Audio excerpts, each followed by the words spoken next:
Yeah, the phone calls we get, generally speaking, are kind of all of the same, mindset. In that is, my child is struggling. I think my child is smart.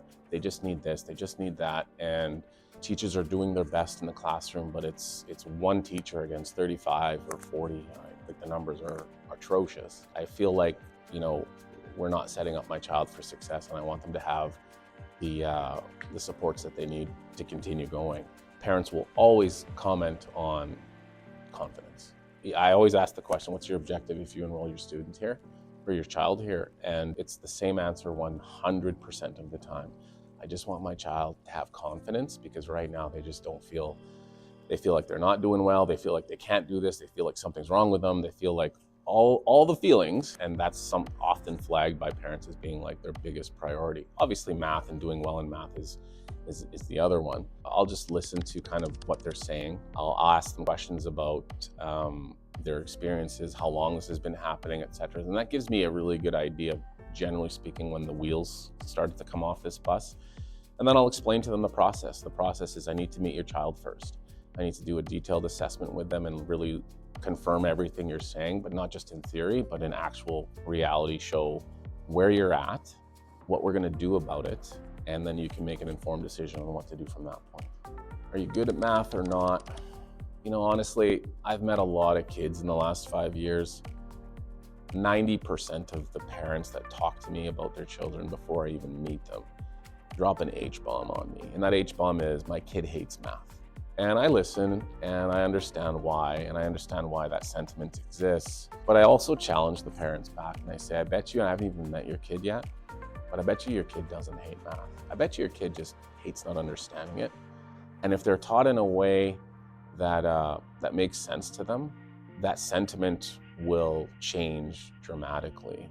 And I have not met a parent who hasn't come back to me at some point and said, yeah. In fact, I'll get asked a lot to just explain, what the hell have you done to my kid? And the answer is like, uh-oh, what do you mean, Karen? What happened? And they'll say, like, my kid used to hate math. Now we're getting yelled at because you guys are closed on Fridays and they want to come in and do their math. What'd you do? And the answer is, I promise we're not gassing them through the vents with funny gas or anything like that. It's an incredible thing to witness when you watch a child go from toxic to, oh, and those eyes open, and more that happens. It's just a completely different relationship with something that they thought they hated. Turns out 100% of the time that they never hated it, they just hated not understanding it. When the child arrives at our center, we generally ask the parents to leave, because I need the child's attention, and I mean, I'm a parent too, and I know my daughter behaves very differently when I'm in the room versus when I'm not in the room. The whole goal is to understand everything I need to understand about this child without any distractions, so that I can build them something that's incredibly meaningful to them. If my daughter's nervous while I'm in the room, well, then I know that person doesn't have her attention 100%, and that's basically what I need. Is I need the shoulders to come down, the anxiety to go away, and any distractions that might sway the data or the results in terms of the assessment that they're writing. I need that to just not be there. So once they're done, generally speaking, I'd say 95% of the time, parents come back and they don't even recognize their own kids. How did my kid sit there for an hour and a half doing this test? And the answer is usually the same, in that I'm gonna meet them where they're at instead of where they're supposed to be at. A big reason why parents are so frustrated is because we just don't understand how our kids are doing, because of that ambiguity in reporting back from the school back to the parent. So when you give parents information and things start to make sense, that's the most important step, is understanding what's going on, why it's happening. Now I know what to do about it. Now there's no involvement from the parents at all. We don't even assign homework. And that's by design, because a lot of what gets kids into trouble in math is how they were taught. And so if a child is sitting here and we observe, for example, that they're doing this when they're trying to do a math problem, they're just like tapping or counting or whatever, that's information that we need to see. You can't see that when a kid's doing it at home. They just bring in assignments and go, oh, it looks like it's right. Well, I don't know how this kid did this. I don't know if the kid's using their mind. I don't know if they're using their fingers. I don't know. So it's not just about the answer, it's about how did you get the answer. We won't assign homework, and then in terms of the involvement of the parents, we just ask them to take your hands off.